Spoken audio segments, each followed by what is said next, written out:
The conference room went silent, a heavy, expectant stillness settling over the 50 people gathered there. At the podium stood my stepdaughter, Claire, her graduation gown draped carelessly over her chair, a flute of champagne held high in her hand. Her voice carried that sharp, practiced confidence she'd honed at McGill, the kind of tone that makes people stop and listen.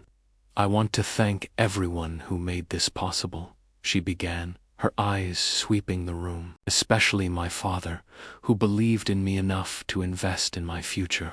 Dad, this engineering degree belongs as much to you as it does to me." She didn't look at me.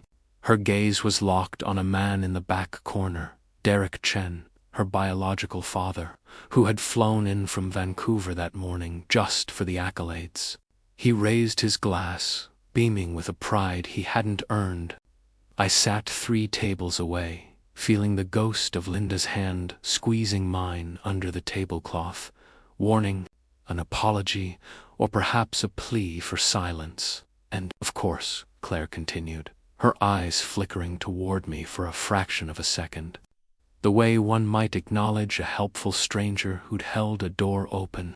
Thanks to everyone else who supported me along the way. Tom, thanks for, well, everything you did. Everything I did." I smiled.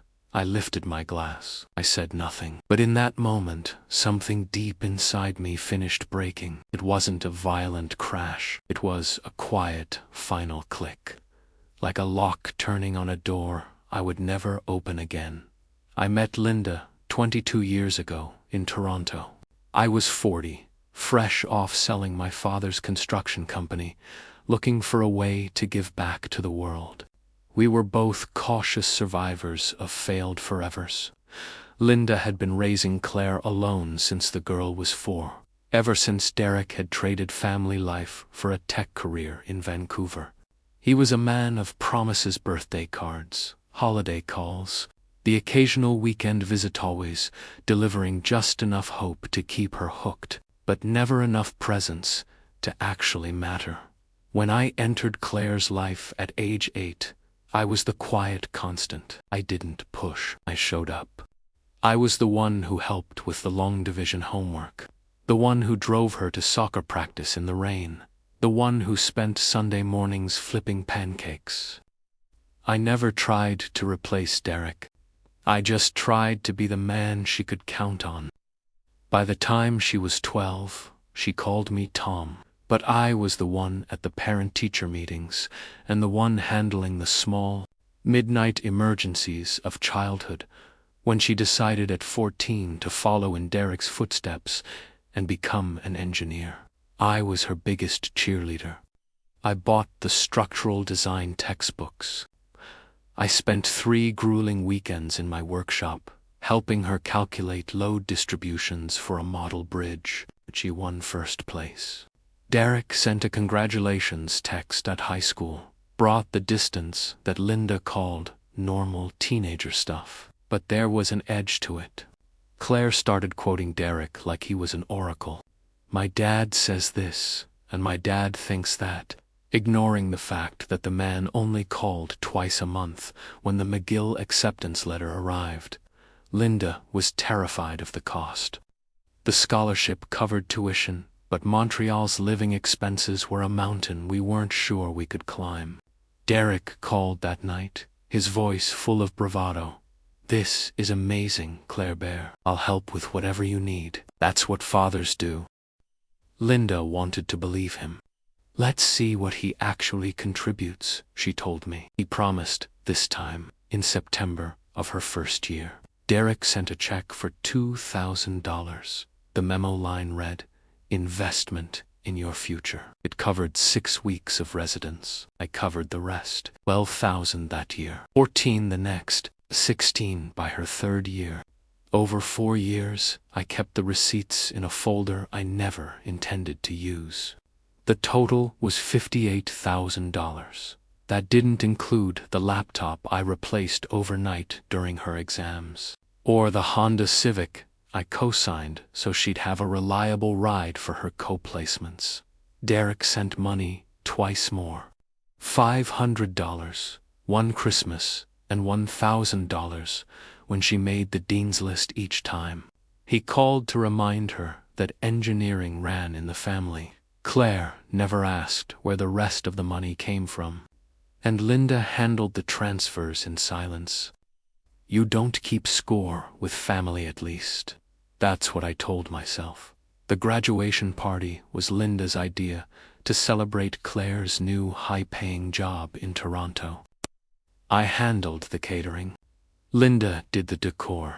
Claire made the guest list, and Derek's name was at the top. She wants him here, Tom, Linda said, her voice soft with apology. He's her father. I know, I replied, and I did know. But knowing didn't stop the tightening in my chest. Derek arrived early, straight from the airport in a designer suit and an expensive watch, sporting the kind of tan you only get from a life without local responsibilities. He walked in like he owned the room, and as Claire stood at that podium, giving him the credit for the life I had built for her, I realized I was done being the silent partner in my own life. I looked at the folder of receipts sitting in my home office, and then I looked at the father basking in the glow of my sacrifice. The toast was over, but the reckoning was just beginning. Derek embraced Claire with a theatrical warmth, acting as though they shared Sunday dinners instead of a biannual phone call. Look at you, he crowed, his voice loud enough to ensure the surrounding guests heard him. An engineer. I always knew you had my spark. I watched from the periphery, adjusting the silver on the catering table, ensuring the event I'd financed ran without a hitch. Derek spotted me and sauntered over, his hand extended with practiced ease. Tom, good to see you. Hell of a spread. You and Linda outdid yourselves. Thanks, I said. His grip was firm and brimming with the unearned confidence of a man who had never once doubted his right to take up space. Must be proud, eh? He asked. Very proud, I replied. Engineering isn't for the faint of heart, Derek said, leaning in with a wink. But she's got the right genes for it. It's in the blood. He let out a sharp laugh, as if we were both sharing a joke at the expense of my secondary role in her life. She worked hard, I said, my voice flat. That she did. He clapped me on the shoulder, dismissive, patronizing gesture, and moved on to work the room. I stood there, feeling Linda's eyes on me. I could feel her vibration, that silent awareness that the ground beneath us was beginning to shift. But I kept the mask on. I kept my glass raised and my face neutral. I played the role I had mastered for 22 years, the reliable, invisible background. Later, Derek cornered me at the bar, his cheeks flushed with expensive bourbon. You know, Tom, I really appreciate you looking after Claire.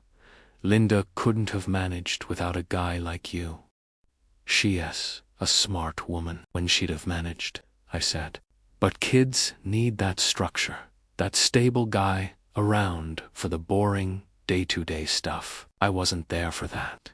He paused, taking a long sip. But the important stuff, the values, that's genetics, nature over nurture, right? He laughed, genuinely believing his own lie, convinced that his sporadic phone calls had done more to build Claire's career than the man who had sat with her at 2 a.m. over physics textbooks. Right, I said. Genetics. Exactly. Anyway, I'm glad she had you for the maintenance work. Stability is important, too. I excused myself and retreated to the bathroom. I leaned over the sink and stared at my reflection, with 64 years old. Gray hair, eyes etched with the fatigue of construction sites and a lifetime of carrying other people's burdens. I looked like a man who had spent his life building houses for people who never invited him to dinner. When I stepped back into the hall, Claire was laughing with Derek, her face lit with a rare, radiant joy. I walked right past them. Neither of them even blinked. Linda found me in a quiet corner toward the end of the night. Tom, she should have thanked you. I've told her 1,000 times how much you've paid. Don't, I said, cutting her off. She sees what she wants to see, Linda. She sees the hero who swoops in with a smile, not the man who keeps the roof from leaking. I'll talk to her, Linda pleaded. I mean it. Linda, don't. The house was silent when we returned. Linda went to bed, but I sat in my study, the shadows stretching across the floor. I pulled the folder from the cabinet, the one I'd kept in a dark corner of my mind. I laid the papers out like a map of a lost continent.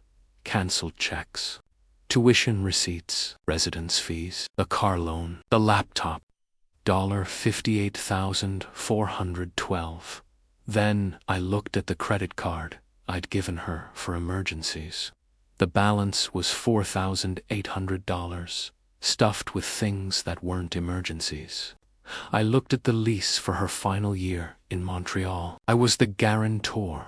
If she walked away, it was my credit on the line.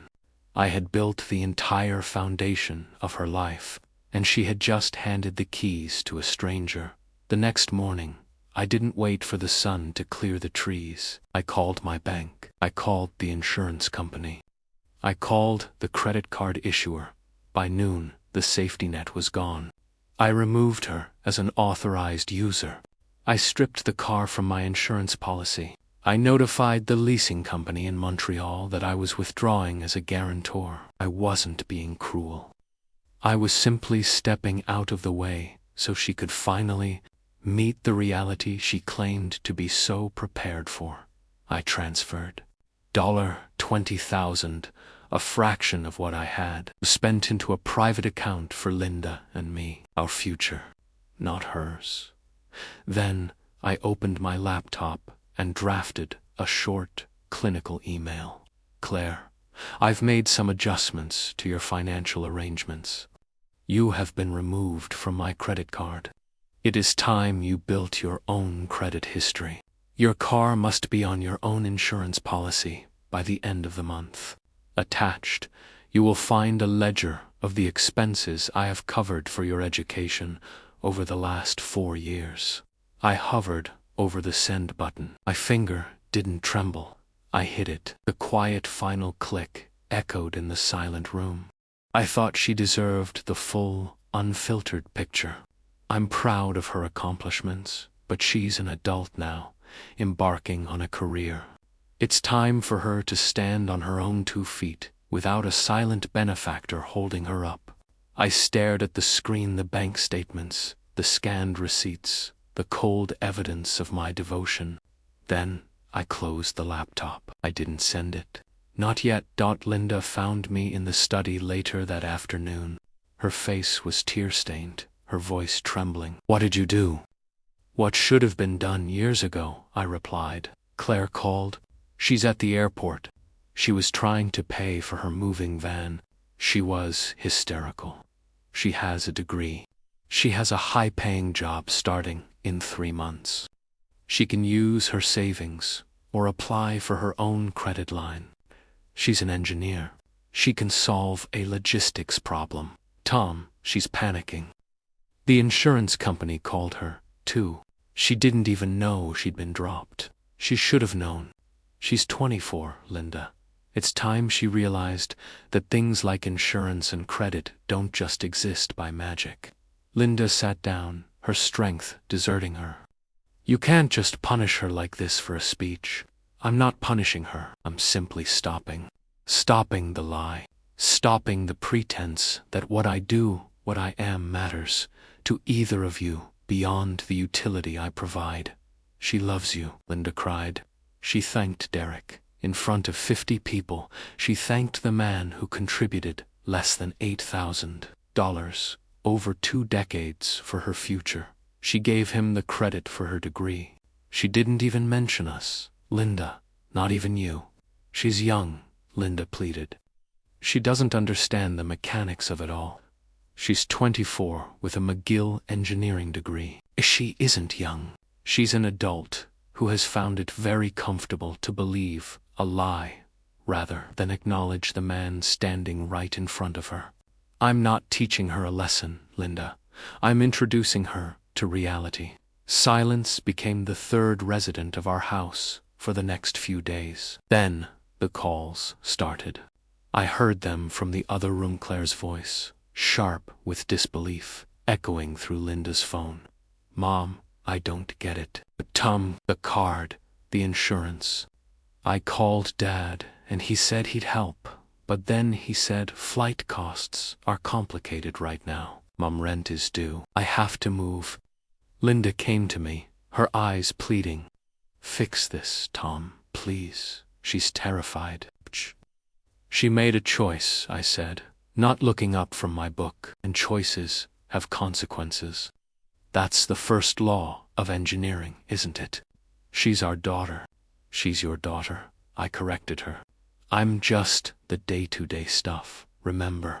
Derek's the one with the genes. Let him provide the structure. A week passed. Claire moved back to Toronto, but not to our home.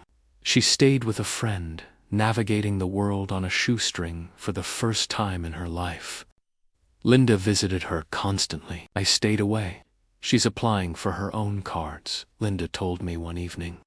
She found her own insurance, as she's managing good. She asked about you. She wants to know why. Why now? I looked at my wife. We had been together for 18 years. I had loved her with a steady, quiet flame. Tell her, I said, that I spent 22 years waiting for her to truly see me. At her graduation, I realized she never would not, as long as I kept making it so easy for her to look away. 2 weeks later, the shadow fell across the garage floor. I was organizing my tools when I saw her standing in the doorway, silhouetted by the harsh summer sun. She looked smaller, stripped of the bravado she'd worn at the podium. Claire. I gestured to the stool at my workbench. She sat, her movements hesitant. I read the email, she said. I'd sent it 3 days pre-urge. The fax, just the ledger. I didn't know. I mean, I knew you helped, but I didn't know it was everything. Mom always just said it was covered. I thought it was Dad's money and my scholarship. The scholarship paid the tuition, I said. The rest, the $58,000, was me. She looked at her hands, her voice dropping to a whisper. I called Derek after I read your email. I asked him how much he'd actually sent. I waited, the silence stretching between us. He didn't remember, she said, her voice laced with a new, bitter edge. He thought maybe 15,000. But he couldn't check because he's between accountants. I pushed him, and he got defensive. He told me I should be grateful he stayed in my life at all. I see. Tom, I'm so sorry. For the speech, for everything. I set down my wrench. I don't want an apology, Claire. Then what? What do you want from me? I want you to understand that for 22 years, I didn't just pay for things. I showed up. I invested my time, my heart. I never asked for credit because I thought that's what a father does. But I learned that silence isn't humility, it's erasure. By never asking for acknowledgement, I taught you that I didn't need it. I taught you that I didn't matter. You do matter, she whispered, tears finally tracking through the dust on her cheeks. Do I? Or do I matter now because the well ran dry? She flinched as if I'd struck her. That's not fair.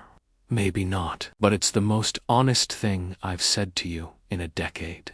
The anger began to dissipate, replaced by a heavy, somber clarity. I looked at her, and saw the girl who used to build bridges in my workshop. So, what happens now? She asked. Are you just done with me? That depends, I said, on whether you want a relationship with me or with my bank account. The rest of the summer was a slow rebuilding of the ruins. Claire took her job, found an apartment she could actually afford, and began the grueling process of adulting without a safety net. She came to dinner once a week. We didn't talk about money. We talked about her projects, her stresses, and the reality of her new life. In August, she asked me to see her new place. It was small, furnished with mismatched IKEA pieces and second-hand dishes, but it was hers. "I'm paying my own rent," she said, pride warring with exhaustion in her eyes. "I've set up the payments. The debt will be cleared in 6 months. I even transferred the car loan to my name." "That's responsible," I said. She turned to face me, the city lights reflecting in the window behind her. "I know I can't undo that speech," she said, her voice dropping to a low, raw frequency, "or the years I spent blind to everything you were doing. But I want you to know that I see it now. I see all of it, and I'm grateful. Not just for the money, Tom, for everything." I nodded, the tightness in my throat finally easing. "Thank you, Claire. Can we start over?" she asked, her eyes searching mine. "I'm not asking to forget, I don't deserve that, but can we start building something real?" "We can try," I replied. Linda and I sat on the porch late that night, the crickets providing the only soundtrack to our thoughts. "Do you regret it?" she asked softly, cutting her off like that. "No," she could have floundered. She could have truly struggled. She did struggle, but she figured it out because she had to. "I was so angry at you," Linda continued after a pause, "but I think I finally understand. You weren't punishing her. You were refusing to let her keep disrespecting you." "She didn't see it as disrespect," I said. "She saw it as the status quo, and I'm the one who taught her that was okay." Linda was quiet for a long time, watching the fireflies. "Then I'm sorry too. I let it happen. I knew Derek was siphoned off the credit. I knew she wasn't acknowledging you, and I told myself it would balance out when she got older. I told myself she'd eventually see it. Maybe she would have," I mused. "Or maybe she would have spent her whole life thinking success was a genetic birthright and hard work was just background noise. Did we fail her by making it too easy?" I thought about the model bridge when she was 14, the midnight drives to pick her up from parties, the Sunday pancakes, and the 20 years of quiet, steady labor. "No," I said firmly, "we loved her. But I had to stop letting her take that love for granted. There is a fundamental difference between supporting someone and disappearing into their shadow. I won't disappear anymore. Not for her. Not for anyone." A year later, Claire invited us to her company's family day. The sun was bright over a municipal bridge rehabilitation project, small scale, but it was hers. She introduced us to her team with a pride that felt earned. "This is my mom, Linda," she said, "and this is Tom, he's the one who taught me to love building things." She didn't mention Derek. She didn't mention jeans. Later, she pulled me aside to show me the blueprints. "Remember the science fair in 10th grade? That model bridge. You won first place," I reminded her.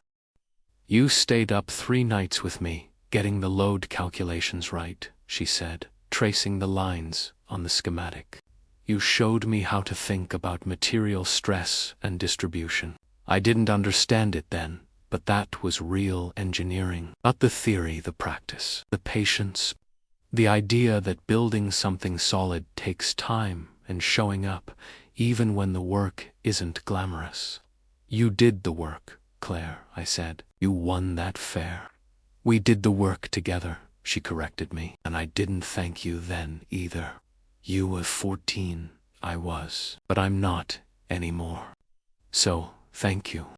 For the bridge, for McGill, for all of it, for not giving up on me, even when I didn't deserve your patience."